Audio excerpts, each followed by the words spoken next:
लो जी मित्रों, हो गया स्टार्ट। अब चेक करो।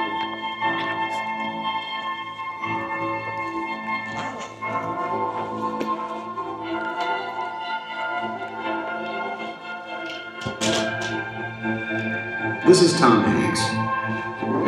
What you are about to see is not an artist's fantasy, but a three-dimensional map of the real universe, carefully calculated and drawn from the best astronomical observations and data.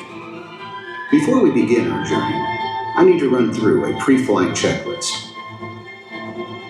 Planet program. Solar system orbits, planets, moons, and rings. Check. Star program. Local star positions, colors, and magnitudes. Check. Galaxy program. Milky Way and galactic coordinates. Gas and dust nebulas. Check. Universe program. Local group of galaxies. Virgo supercluster. Check. Late-breaking astronomical images. Check. Okay, we're ready to roll.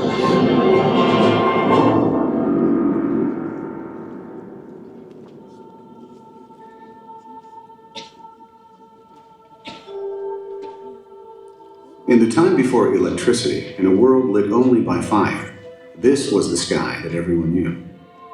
Back then, on a clear, moonless night, it was always dark enough to see the faint band of the Milky Way arcing across the sky. For 1,000 generations, our ancestors looked at the night sky and wondered what it was.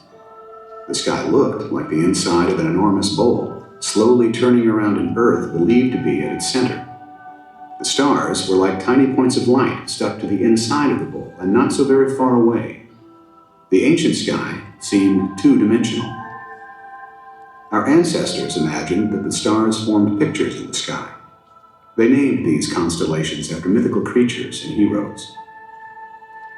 But what were the stars, really? What was the Milky Way? For that matter, what was the Earth? And where was it?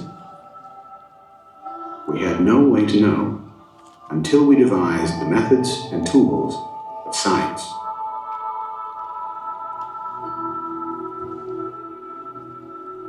Because our eyes are very small and the stars are far away, at best we can only see a few thousand of them, even on the darkest night. But for every star we can see with the unaided eye, the night hides 50 million others in our Milky Way galaxy alone.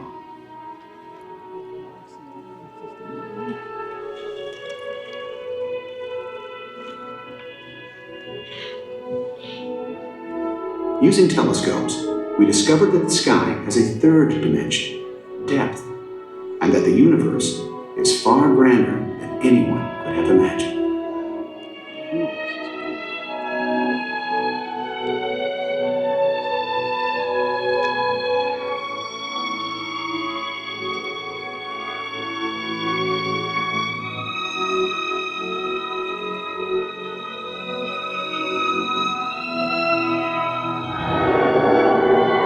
During the last 400 years, in a series of astonishing discoveries, we filled out our cosmic address.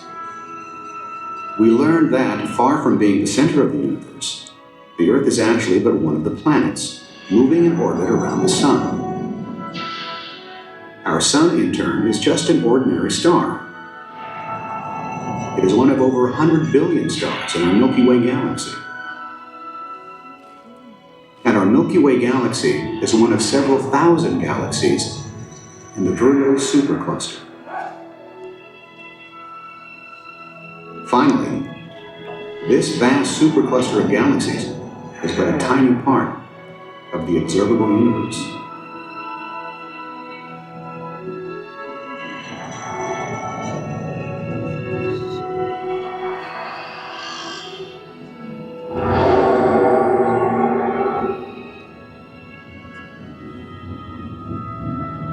Using telescopes and the laws of physics, we are mapping the universe in 3 dimensions.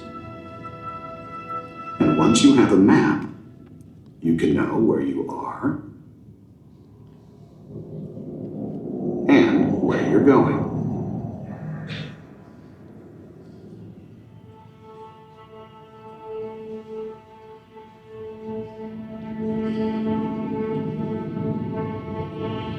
That's Mars. After the Earth, the next planet out from the Sun.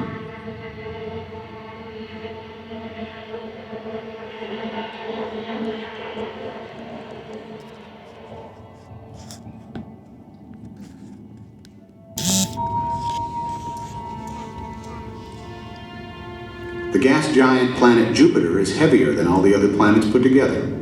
Its great red spot is a storm that has raged for centuries. Each of its big moons is an unexplored world in its own right. One of them, Io, has volcanic eruptions at all times. Another, Europa, has a deep ocean of water hidden beneath an icy crust.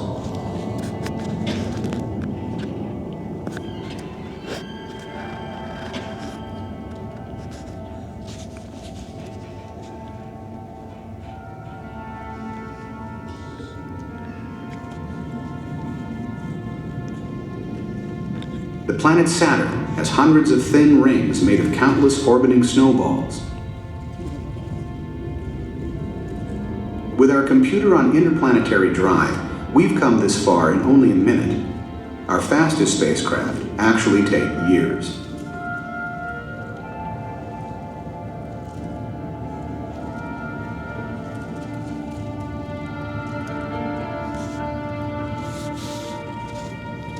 We've come a long way. Can you find the Earth? It's so small, we can hardly see it from here. It's that one, the pale blue dot. That's home. Everyone you ever knew or ever heard of came from that tiny spot.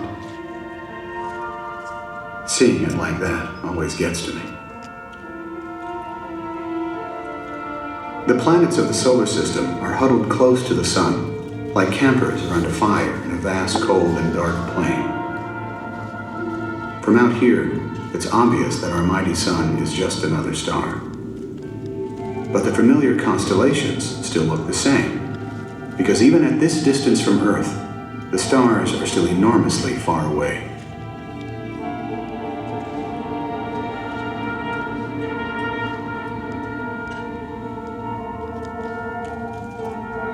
Connect the dots, and there's Orion the Hunter. The three stars in the belt make this constellation easy to find in the winter sky. Below Orion's belt, you can see a faint, wispy cloud. It doesn't look like much because it's so far away, but just wait.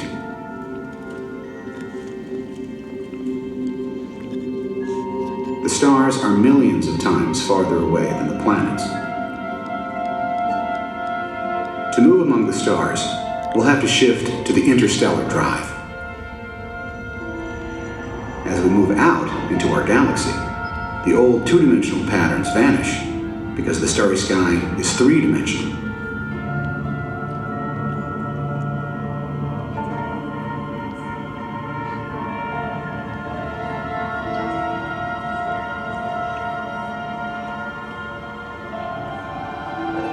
We're heading for the Orion Nebula, about 1,500 light years from Earth.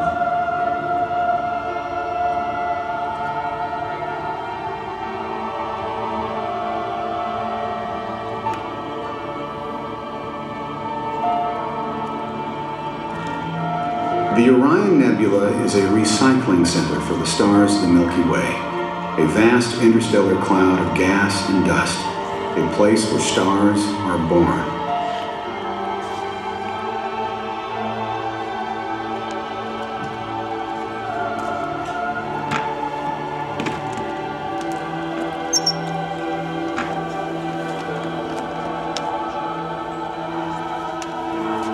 We're entering a virtual landscape of the nebula, assembled from observations with the Hubble Space Telescope. No one has ever seen the Orion Nebula like this before. The brightest stars illuminate the surface of the nebula from which they are born. Our solar system was made in a place like this, a stellar nursery. That was a long time ago, of course, nearly 5 billion years. But it must have looked pretty much the same. Each of these teardrop-shaped clouds is a blanket of gas and dust swaddling a newborn star, and perhaps a family of growing planets. And what does all this have to do with us? Take a deep breath. No, I'm serious. Really, everybody, do it. Every atom of oxygen you just inhaled was made deep inside a star. The carbon in our muscles, the calcium in our bones, the iron in our blood, in fact, all the heavy elements were cooked inside the hearts of stars.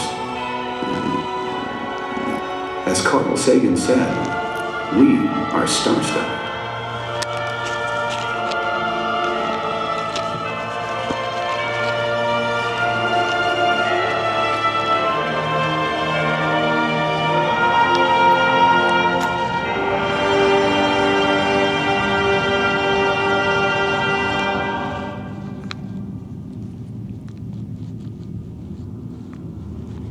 Stars are born in batches, with dozens in every litter. The sibling stars of our sun are now spread throughout the spiral arms of the Milky Way galaxy.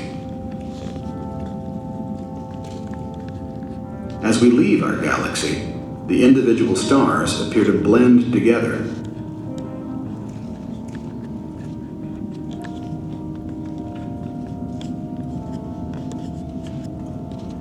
Our Milky Way is really a vast spiral galaxy, a congregation of hundreds of billions of suns. But you have to get out here, outside the galaxy, to see the whole thing. We've never had this view before. Remember back on Earth, where we could only see a few thousand stars? Well, all of them lie within that tiny part of the galaxy.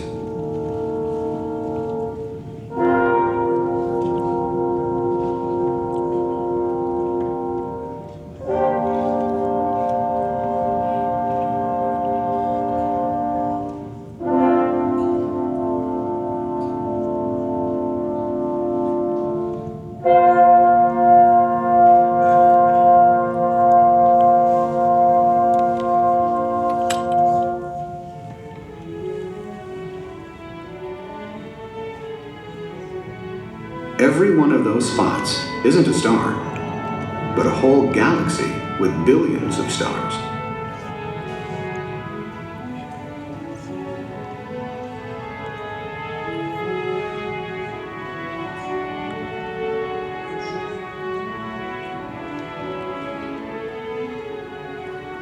We're now in intergalactic drive, moving through virtual space at millions of light years per second. That's the Andromeda Galaxy, our nearest neighboring spiral galaxy.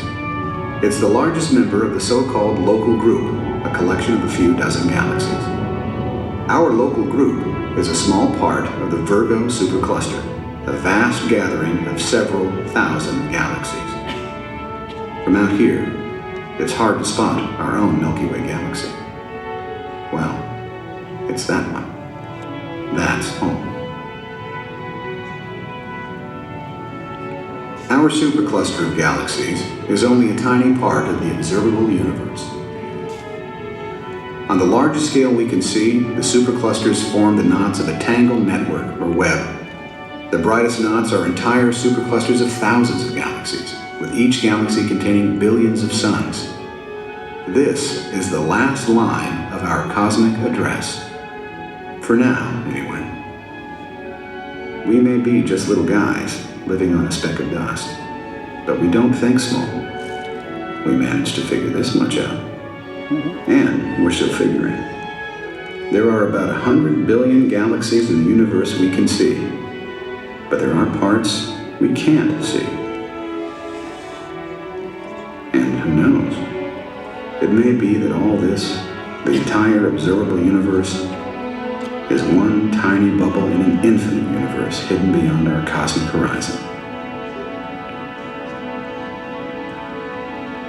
It's time to be heading back. Let's see if we can find a black hole around here somewhere. Black holes are places where gravity is so strong that not even light can get out. Some theories imagine that they provide shortcuts to connect distant parts of the universe. No one knows what it might look like inside, so we're free to imagine it.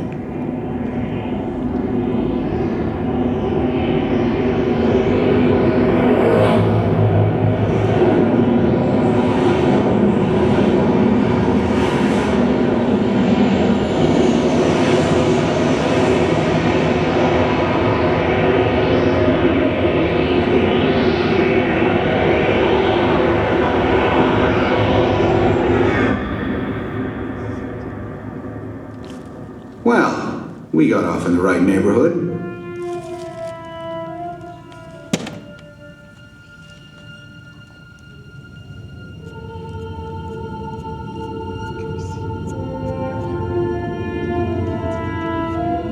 Welcome home, fellow citizens of the cosmos. Your passports are now good everywhere in the universe. Among the planets of our solar system, the stars of our Milky Way galaxy, the other galaxies of our supercluster, and on out to our cosmic horizon. Next time you look up at the clear night sky, remember, you, me, and everybody, we are star stuff. We are in the universe, and the universe is in us. In the deepest sense, we are citizens of the cosmos.